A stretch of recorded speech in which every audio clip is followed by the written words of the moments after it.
Sebelum kita belajar mengoperasikan unit ekskavator, terlebih dahulu kita akan mengenal beberapa komponen yang ada di ekskavator.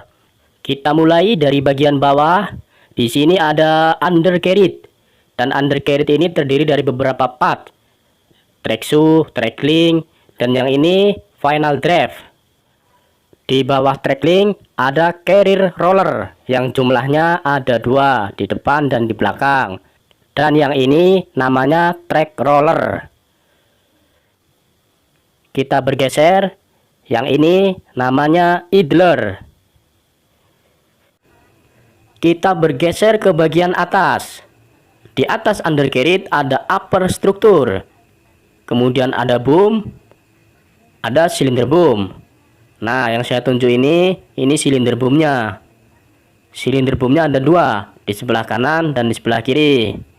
Ini boomnya, dari ujung sini sampai ke bawah upper struktur. Kemudian di atas boom ada silinder arm yang berfungsi untuk menaikkan dan menurunkan arm. Dan di atas arm ada silinder bucket untuk membuka dan menutup bucket. Sebelum kita menghidupkan engine ataupun mengoperasikan unit ekskavator ini, hal yang harus dan wajib kita lakukan adalah melakukan pengecekan terlebih dahulu. Apa saja yang perlu kita cek? Yang pertama, kita lakukan pengecekan oil engine. Kita pastikan oil engine dari unit ekskavator ini tidak kurang ataupun tidak lebih. Kita bisa lihat pada dipstick ini, pada bagian bawah dipstick ini ada garis dan ada huruf L yang artinya low. Dan pada bagian atas ada garis juga, ada huruf H yang artinya high. Pastikan oil level engine ini berada pada posisi high, yang artinya kapasitas oil engine dari unit ekskavator ini cukup ataupun tidak kurang dan tidak lebih. Kita bisa lihat pada dipstick ini oil engine dalam keadaan normal, maka aman untuk kita operasikan. Yang kedua, yang perlu kita cek adalah air radiator. Caranya, kita buka tutup radiator pada unit ekskavator ini untuk melihat keadaan dan level dari air radiator unit ekskavator ini. Sekalian kita bersihkan tutup radiator ini dari kotoran yang menempel pada seal ataupun karet dari tutup radiator ini. Bisa kita lihat level air radiator pada unit ekskavator ini cukup, tidak kurang. Artinya kita bisa menutup kembali tutup radiator dari unit ekskavator ini.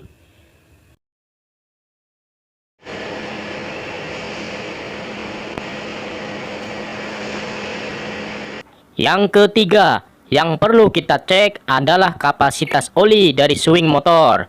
Pastikan oli swing motor tidak kurang dan tidak lebih, sesuai dengan tanda pada dipstick olinya. Kita bisa lihat di dipsticknya ada 2 garis, garis bawah dan garis atas. Pastikan oli swing motor berada pada level garis atas.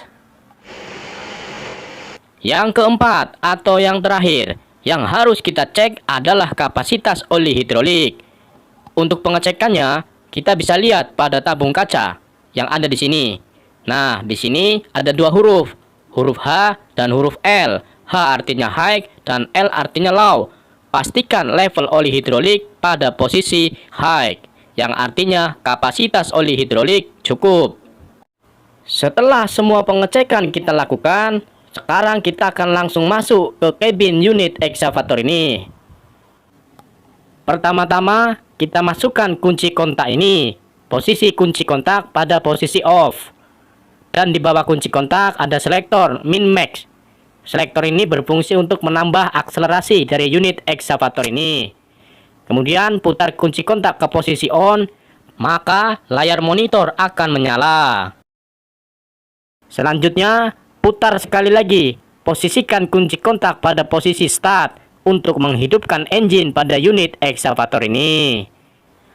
Baiklah, sekarang kita akan belajar mengoperasikan unit ekskavator ini. Untuk teman-teman pemula dan baru belajar serta baru mengenal unit ekskavator, baiknya kita pahami terlebih dahulu handle-handle serta fungsinya.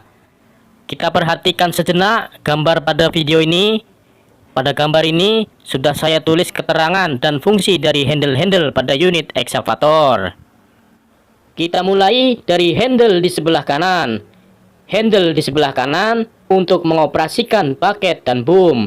Jika handle kita dorong ke depan, maka akan menurunkan boom. Dan jika handle kita tarik ke belakang, maka akan menaikkan boom. Dan jika handle kita geser ke kiri, maka akan menutup bucket. Dan jika handle kita geser ke kanan, maka akan membuka bucket. Lanjut ke handle di sebelah kiri. Handle di sebelah kiri berfungsi untuk mengoperasikan arah kabin dan arm.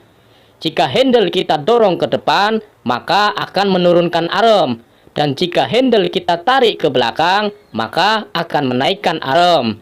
Dan jika handle kita geser ke kiri, maka akan menggeser kabin ataupun memutar kabin ke sebelah kiri. Dan jika handle kita geser ke sebelah kanan, maka akan menggeser atau memutar arah kabin ke sebelah kanan. Kita lanjut ke bagian handle travel. Handle travel ini berfungsi untuk maju, mundur, dan berbelok dari unit ekskavator ini. Jika handle kita tarik bersamaan ke belakang, maka unit ekskavator ini akan maju. Dan jika handle kita tarik bersamaan ke depan, maka unit ekskavator ini akan mundur. Dan jika handle sebelah kanan kita tarik ke belakang, maka ekskavator ini akan berbelok ke kiri. Dan jika handle kiri kita tarik ke belakang, maka ekskavator ini akan berbelok ke sebelah kanan. Silahkan teman-teman pahami dan cermati terlebih dahulu posisi handle dan fungsinya. Apabila teman-teman sudah paham posisi handle dan fungsinya, akan lebih mudah dan lebih cepat untuk bisa mengoperasikan unit ekskavator. Demikianlah sedikit tips dan cara untuk mengoperasikan unit ekskavator. Apabila video ini bermanfaat, silahkan teman-teman bisa share ke teman-teman yang lainnya untuk menambah manfaatnya. Dan untuk teman